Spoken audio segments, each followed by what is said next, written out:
Assalamualaikum warahmatullahi wabarakatuh.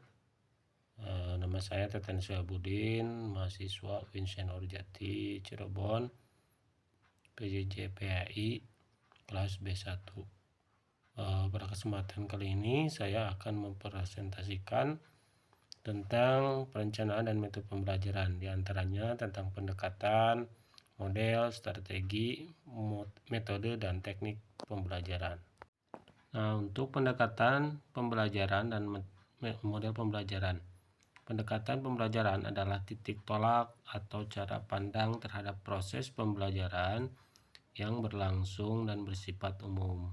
Sedangkan model pembelajaran adalah kerangka konseptual yang digunakan sebagai pedoman dan implementasi pembelajaran yang disusun secara sistematis untuk mencapai tujuan belajar. Untuk strategi pembelajaran dan metode pembelajaran, strategi pembelajaran adalah pola umum perbuatan guru dan siswa di dalam pembelajaran, sehingga strategi menunjuk kepada karakteristik abstrak rentetan perbuatan guru dan siswa dalam peristiwa belajar mengajar. Adapun metode pembelajaran adalah cara yang digunakan guru untuk melaksanakan rencana yang telah disusun dalam bentuk nyata dan praktis. Jika metode pembelajaran bersifat kontekstual, maka metode pembelajaran sudah bersifat praktis. Nah, sedangkan teknik pembelajaran adalah suatu cara spesifik yang dilakukan oleh guru dalam menerapkan metode pembelajaran. Nah, untuk contoh pendekatan pembelajaran dan model pembelajaran.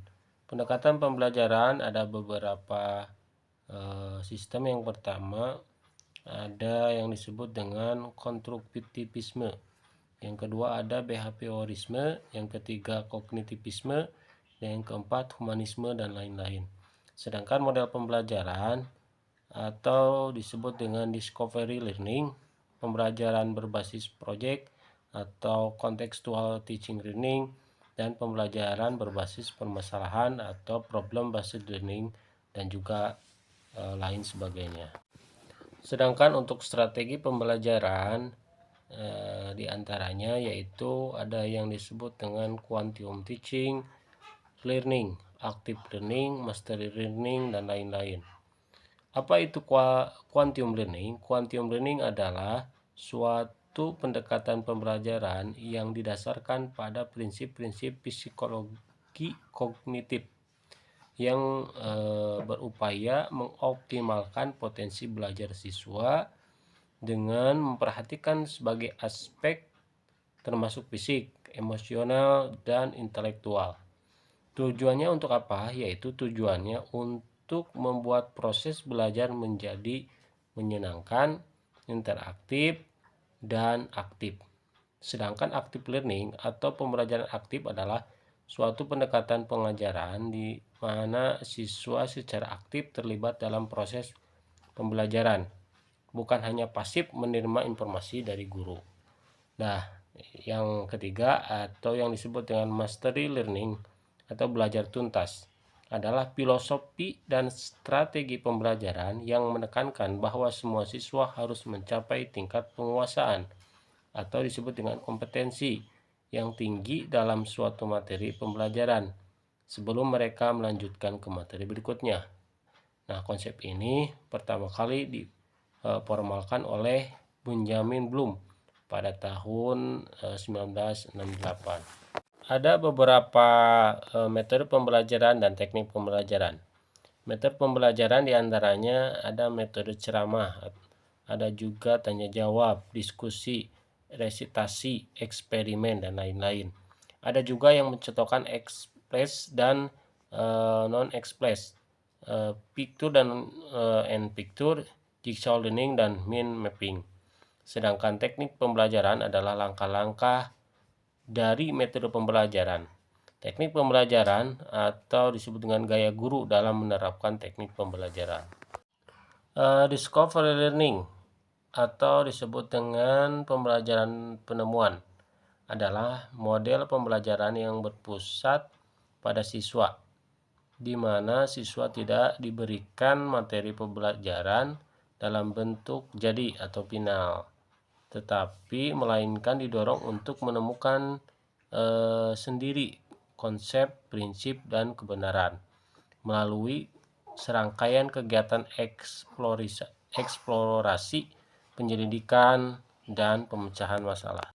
Nah, untuk project based learning atau disebut dengan PBL, pembelajaran berbasis proyek adalah sebuah pendekatan pengajaran yang berpusat pada siswa, di mana mereka mendapatkan pengetahuan dan keterampilan dengan bekerja untuk jangka waktu yang lama, guna menyelidiki dan menanggapi pertanyaan, masalah, atau tantangan yang menarik, kompleks, dan autentik.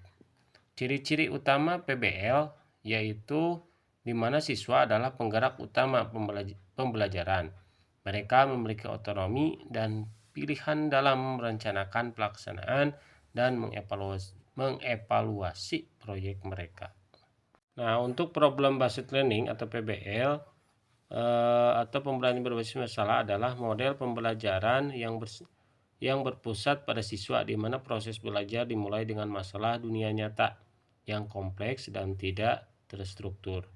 Fokus utama PBL bukanlah pada menemukan suatu jawaban yang benar, melainkan pada proses penyelidikan, berpikir kritis, pemecahan masalah, dan pengembangan keterampilan belajar mandiri yang diperlukan untuk menanggapi masalah tersebut. Nah, untuk contextual teaching learning atau CTL adalah sebuah konsep pembelajaran yang menekankan pada keterkaitan materi pelajaran dengan situasi dunia nyata siswa. Artinya, seorang guru tidak hanya mengajarkan teori atau fakta di dalam kelas, tetapi juga membantu siswa membuat hubungan antara pengetahuan yang mereka peroleh dengan bagaimana pengetahuan tersebut relevan dan dapat diterapkan dalam kehidupan sehari-hari, baik dalam konteks pribadi, sosial, maupun budaya. Tujuannya adalah membantu siswa memahami makna materi pembelajaran yang dipelajarinya, bukan sekadar menghafal. Ketika siswa melihat relevansi langsung antara apa yang mereka pelajari di sekolah dengan pengalaman hidup mereka, maka proses belajar menjadi lebih bermakna, menarik, dan lebih efektif. Nah, untuk inquiry learning atau disebut dengan pembelajaran inquiry adalah sebuah pendekatan pembelajaran yang memposisikan siswa sebagai penyelidik aktif dalam proses pembelajaran. Alih-alih guru memberikan semua informasi secara langsung, siswa didorong untuk bertanya, menjelajahi, mengumpulkan data, menganalisis, dan menemukan jawaban atas konsep dia sendiri. Ini mirip dengan cara seorang ilmuwan melakukan penelitian untuk menemukan kebenaran. Tujuan utamanya yaitu untuk melatih siswa dalam keterampilan berpikir tingkat yang tinggi, seperti berpikir kritis, analisis logis, dan kreatif, serta mengembangkan kemandirian dan rasa ingin tahu mereka. Nah, untuk terakhir ada tabel pemilihan model pembelajaran. Di situ ada model pembelajaran, ada dimensi pengetahuan yang dominan didukung, ada juga dimensi keterampilan yang dominan dikembangkan.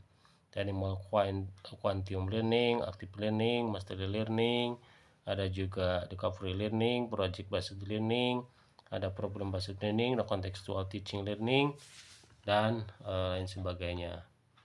Demikian yang dapat saya sampaikan. Mudah-mudahan ada manfaatnya. Wallahu muwaffiq ila aqwamit thoriq. Wassalamualaikum warahmatullahi wabarakatuh.